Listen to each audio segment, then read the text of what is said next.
Andres Dewani with Dewani Plater Zyberg, who is the design firm that the county hired to bring in to do this project. And so I'll turn it over to him. Thank you. Thank you. I don't know if you need this or not. There are a lot of people to thank, actually, the people I'm really grateful for are the people who fed us, actually. That was tangible. And we have here they are, the Bella Luna Pizzeria, Happy Harbor, Island Time Deli, Jellyfish Restaurant, Lost Key Golf Club, Sunset Grill, and then Don and Joey Carter donated their condominiums, which made our life quite pleasant. We slept very well. Beautiful, beautiful view at the, the WCI community that will appear very thoroughly. And Annie Griffin arranged for all this to be delivered and made coffee all the time. And that was great.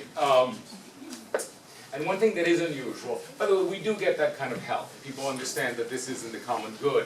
But what was unusual is the planning department allocating so much time to us.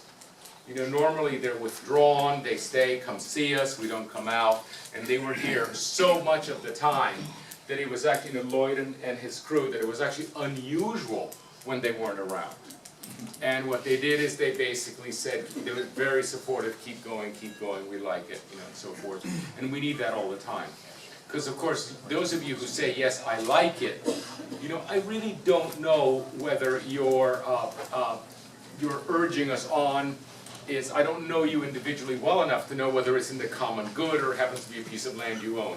But when the planning department actually says, go on, that really means something, and they were there all the time. And not just one person, but 4, 5, and 6 people. Therefore, this plan is very much embedded basically in government. This is a plan that is dependent upon the administration of government.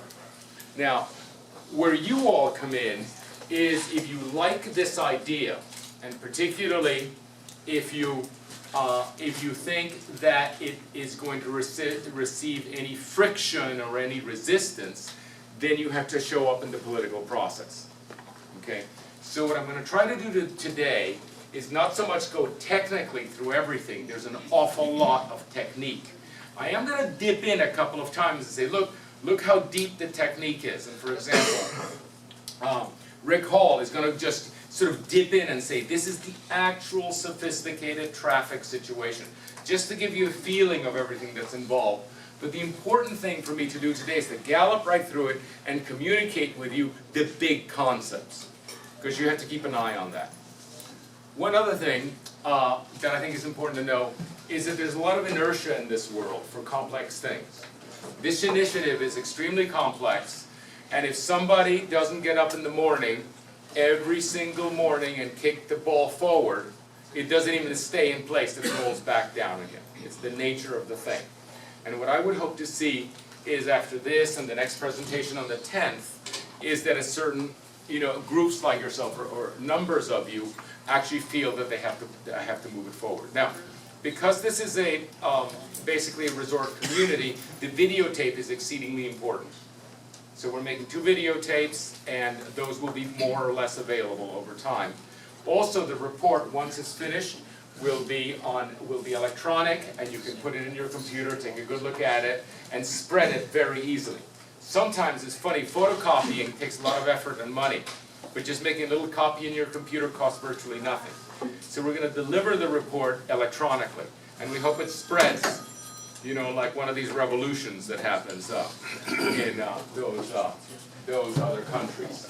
There's not enough revolutionary activity in this country. Actually, everybody settles down and goes to Floribama or something. Okay, so very broad strokes. This study area, by the way, everybody likes to say, we're so unique. Okay, the first thing I have to do when I show up to a place is say, you're so unique. Actually, most American places aren't unique at all. But you happen to be unique.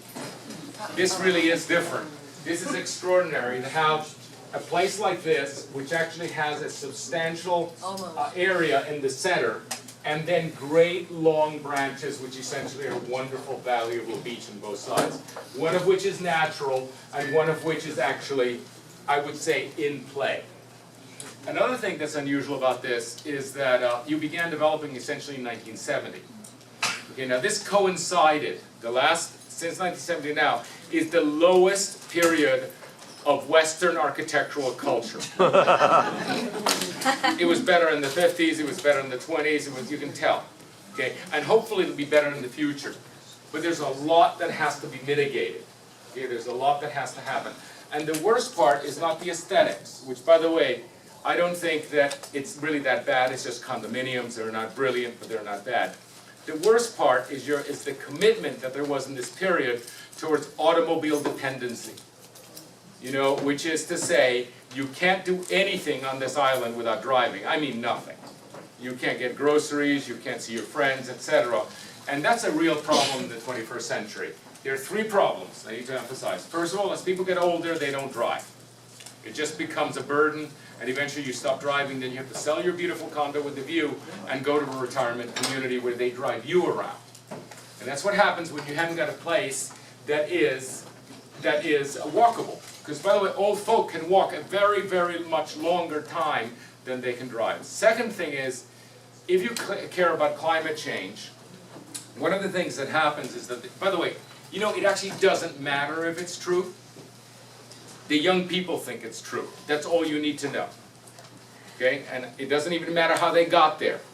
It was the school, but the young people are very committed to all sorts of stuff, like bicycling and climate change and environmentalism.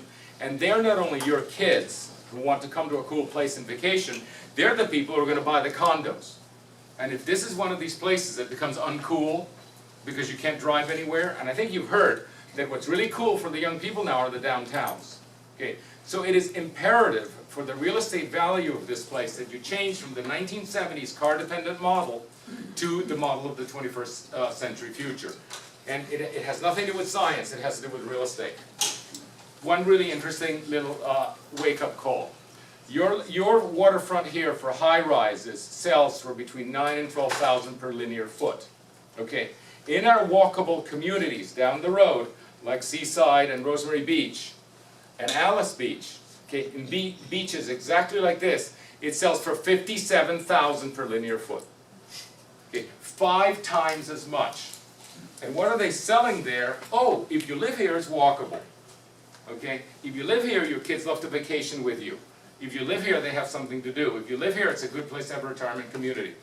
We're talking about a model that is going to be out of date within 2 decades. It's going to be very clear that this kind of place, no matter how great the beach and the mouse and everything, you're not ready to confront the reality of the 21st century, of, you know, what makes real estate valuable. So, clearly, when you hire us, what we do, what our firm does, we're not neutral. You know, we do 2 things. One is we participate in the public, which is what you're doing. The other thing we do, we always design walkable mixed-use communities. Okay, walkable mixed-use communities, that's what we do.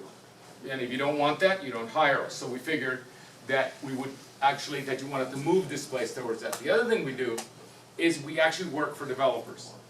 Okay, we're private sector people. We actually make land valuable. And as soon as developers have contact with us, they realize that then we share the same goal, which is to make land valuable.